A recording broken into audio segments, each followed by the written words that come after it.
Na ɗaya dai majalisar zartarwa ta jihar Kano ta samu rahotanni daga wurare daban-daban, har akwai rahotanni daga wajen manyan malamai daban-daban da hukumomin tsaro. Saboda haka hukumomin tsaro suka sa kwamiti na musamman da zai bincika irin wa'annan abubuwan da irin wannan kalamai da shi Abdul Jabbar yake yi. Muka tattauna kuma muka ga cewa idan aka bari aka ci gaba da gudanar da irin wa'annan kalamai za su iya kawo tarzoma da tashin hankali na addini a jihar Kano. Saboda haka majalisar zartarwa ta jihar Kano ta yanke shawara cewa na daidai inda yake wa'azi da masallacin da yake filin mushe, gwamnati ta ba da umarni cewa hukumomin tsaro su je su rufe da gaggawa, sannan ba za a bar shi ya gudanar da wa'azi ko huɗuba a ko'ina a faɗin jihar Kano ba. Sannan ta shawarce shi da kakkausan murya cewa ya guji irin wa'annan kalamai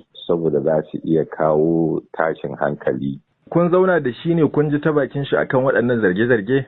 Hukumomin tsaro sun zauna da shi. An samu rahoto daga wurare daban-daban. Da aka zauna da shi an fahimci cewa kalaman nashi ba shakka za su iya kawo tunziri? Kwarai kuwa, kalaman nasa suna nan a YouTube, kafafen sadarwa na zamani na zumunta da ake magana social media. Idan har zaka bi kalaman ai zaka ga cewa kalamai ne da za su iya kawo hanzari da tashin hankali.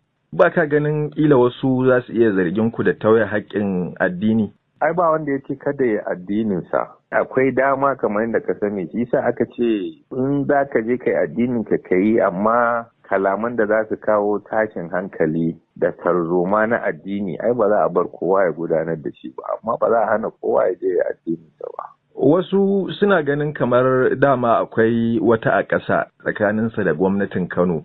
Ake ganin kamar wannan mataki na da alaƙa da siyasa. Me za ka ce akan haka? Gaskiya kada mu sa siyasa a wannan harkar. Su kansu 'yan sauran jam'iyyu ba ma 'yan kwankwasiya ba, na tabbatar da cewa ba za su goyi da bayan irin kalaman da wa'azin da ake yi ba. Na tabbatar ba za su goyi da bayan haka ba. Idan ko za su goyi da bayan haka to kaga sai su fito su faɗa cewa suna goyon bayan. Wannan ba magana ba ce ta siyasa, magana ce ta tsaro, magana ce ta zaman lafiya. Dakatarwa ce ta ɗan wani lokaci ko an dakatar da shi dindindin har abada? Ana cikakken bincike. Lokacin da jami'an tsaro suka gama bincike suka gabatar da rahotonsu, to kaga anan gwamnati za ta tsaya duba ta gani ya kamata a yi. Kamar yadda ka faɗa akwai shafukan sada zumunta da yake amfani da su wajen yin wa'azinsa. An dakatar da shi daga wa'azi a masallaci ne koko har waɗannan shafuka na sada zumunta waɗanda ba ku da iko da su? Ko da ba mu da iko da su mun ba su cikakken shawara, kuma gwamnati tana nan tana duba hanyoyin da ya kamata ta ɗauka domin a hana yaɗa irin wa'annan wa'azi da shi Abdul Jabbar yake gabatarwa. Amma a nan jihar Kano kamar yadda aka sani an hana kuma ba za a bari ba.